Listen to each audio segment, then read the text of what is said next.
আজি নহলে এটা দশকৰ পিছত বা দুটা দশকৰ পিছত বা তিনিটা দশকৰ পিছত অসমীয়া মানুহ অসমতে সংখ্যালঘুত পৰিণত হ'বই। কোনোবা অসমীয়া বিৰোধী সংগঠনৰ অসমীয়া বিৰোধী নেতাই কি বক্তব্য ৰাখিছে তাৰ প্ৰতিক্ৰিয়া প্ৰকাশৰ মই প্ৰয়োজন অনুভৱ কৰা নাই। কিন্তু এই কথাটো সঁচা যে লোকপিয়লত আমি মাতৃভাষাটো অসমীয়া নিলিখিলে অসমীয়াটো সংখ্যালঘু হৈ যাব, এই ব্লেকমেইলিংটো অসমীয়া জাতিক বহু বছৰ ধৰি বহু দশক ধৰি কৰি অহা হৈছে। একাংশ লোক আছে অসমত এনেকুৱা যি বিচাৰে যে গোটেই অসমীয়া জাতিটো তেওঁলোকৰ ওচৰত নতমস্তক হৈ থাকক, এই কাৰণেই যাতে তেওঁলোকে লোকপিয়লত নিজৰ মাতৃভাষাটো অসমীয়া বুলি লিখি থাকে। এই ব্লেকমেইলিংটোৰ পৰা অসমীয়া জাতিটো উদ্ধাৰ পাব লাগিব। কোনোবাই অসমীয়া মাতৃভাষা বুলি লিখক বা নিলিখক, বাস্তৱ সত্যটো আমি অনুধাৱন কৰিব পাৰিব লাগিব যে অসমত অসমৰ খিলঞ্জীয়া মানুহ সংখ্যালঘুত পৰিণত হ'বলৈ গৈ আছে, আৰু এইটো সঁচা কথা। আজি নহলে এটা দশকৰ পিছত বা দুটা দশকৰ পিছত বা তিনিটা দশকৰ পিছত অসমীয়া মানুহ অসমতে সংখ্যালঘুত পৰিণত হ'বই। কাৰণ অবাধ গতিত অবৈধ বিদেশীৰ প্ৰব্ৰজন আৰু জনসংখ্যাৰ ব্যাপক বিস্ফোৰণে অসমত জনগাঁথনিৰ পৰিৱৰ্তন কৰি পেলালে, এইটো সঁচা কথা। অসমৰ বহুকেইখন জিলাত খিলঞ্জীয়া মানুহ এতিয়া সংখ্যালঘুত পৰিণত হৈ গ'ল, এইটোও সঁচা কথা। গতিকে কোনোবা অসমীয়া বিৰোধী নেতাই আমাক সোঁৱৰাই দিবলৈ প্ৰয়োজন নাই। আমি খিলঞ্জীয়া মানুহে নিজেই কথাটো উপলব্ধি কৰিব লাগে যে অসমীয়া ভাষাটো সংখ্যালঘুত পৰিণত হ'বলৈ গৈ আছে, অসমৰ খিলঞ্জীয়া মানুহ সংখ্যালঘুত পৰিণত হ'বলৈ গৈ আছে।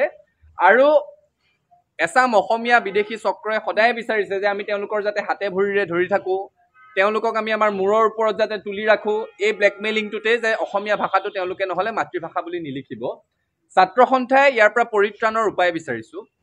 আৰু সেইকাৰণে অসম চুক্তিৰ ৬ নং দফাৰ জৰিয়তে যি সাংবিধানিক ৰক্ষা কৱচৰ কথা কোৱা হৈছে, বিপ্লৱ কুমাৰ শৰ্মা সমিতিৰ প্ৰতিবেদনৰ এক অন্যতম পৰামৰ্শ হৈছে ভাৰতবৰ্ষৰ সংবিধান সংশোধন কৰি অসমৰ ৰাজ্যভাষা আইনখনক চিৰকালৰ কাৰণে স্থায়িত্ব প্ৰদান কৰিব লাগে। কাৰণ ভাৰতবৰ্ষৰ সংবিধানৰ ৩৪৭ নং অনুচ্ছেদত কোৱা আছে, এখন ৰাজ্যৰ এটা বৃহৎ জনসমষ্টিয়ে যদি বিচাৰে যে তেওঁলোকে কোৱা ভাষাটো ৰাজ্যখনৰ মাতৃভাষা হ'ব লাগে, তেতিয়াহ'লে সেই ভাষাটোক ৰাষ্ট্ৰপতিয়ে, সেই ৰাজ্যখনৰ ৰাজ্যভাষা হ'ব লাগে, তেতিয়াহ'লে ৰাষ্ট্ৰপতিয়ে সেই ভাষাটোক ৰাজ্যভাষা হিচাপে স্বীকৃতি দিবলৈ অধিসূচনা জাৰি কৰিব পাৰে। ভাৰতবৰ্ষৰ অনুচ্ছেদৰ ৩৪৭ত এইটো কথা কোৱা আছে। গতিকে সেই দিনটো বেছি দূৰত নাই যেতিয়া এনেকুৱা কোনো অসমীয়া বিৰোধী নেতাই, অসমীয়া বিৰোধী সংগঠনে অসমত আন এটা ভাষাও গোটেই অসমতে ৰাজ্যভাষা হ'ব লাগে বুলি দাবী উত্থাপন কৰিব। সেইকাৰণে আমি ছাত্ৰ সন্থাই কৈছোঁ যে অসম চুক্তিৰ ৬ নং দফাৰ জৰিয়তে যি সাংবিধানিক ৰক্ষা কৱচ আমি বিচাৰিছোঁ, তাত আমি এই কথাটো দাবী কৰিছোঁ যে ভাৰতবৰ্ষৰ সংবিধান সংশোধন কৰি অসমত অসমীয়া ভাষাটো যাতে চিৰকালৰ কাৰণে ৰাজ্যভাষা হৈ থাকে। বিটিআৰত বড়ো, বৰাক উপত্যকাত বঙালী যি ধৰণে এতিয়া আছে, আৰু তাৰ কাৰণে সংবিধানৰ সংশোধনৰ প্ৰয়োজন আছে।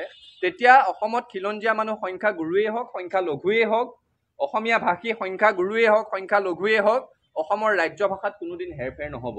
আৰু এনেকুৱা ধৰণৰ মন্তব্য কৰি এই সংগঠনসমূহে, নেতাসমূহে বুজাই দিছে যে তেওঁলোক বৃহত্তৰ অসমীয়া জাতি গঠন প্ৰক্ৰিয়াটোৰ সৈতে কোনোদিন জিন যাব পৰা নাই, তেওঁলোক অসমীয়া বিদ্বেষী, তেওঁলোক খিলঞ্জীয়া মানুহৰ বিৰোধিতা কৰে।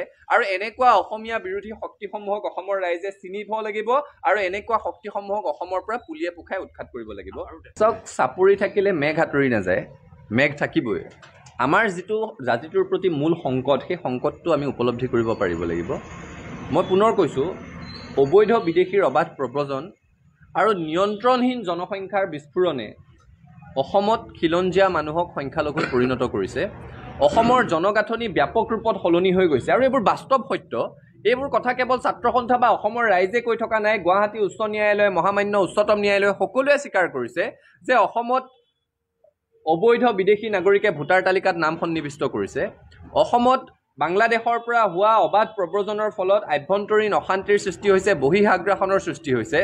অসমত জনগাঁথনিৰ ব্যাপক পৰিৱৰ্তন হৈছে।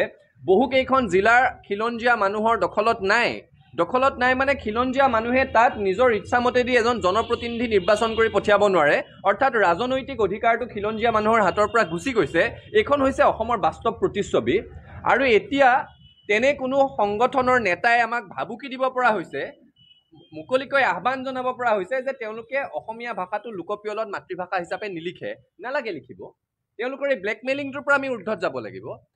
আজি নহ'লেও এটা দশক, দুটা দশকৰ পিছত হ'লেও অসমত অসমীয়া ভাষী মানুহ সংখ্যালঘুত পৰিণত হ'বতো সঁচা কথা। কাৰণ জনসংখ্যা নিয়ন্ত্ৰণত আমি তেওঁলোকক বলে নোৱাৰোঁ। জনসংখ্যাৰ অবাধ বিস্ফোৰণৰ জৰিয়তে বহু জিলা ইতিমধ্যে খিলঞ্জীয়া মানুহৰ হাতৰ পৰা দখল হেৰাই গৈছে।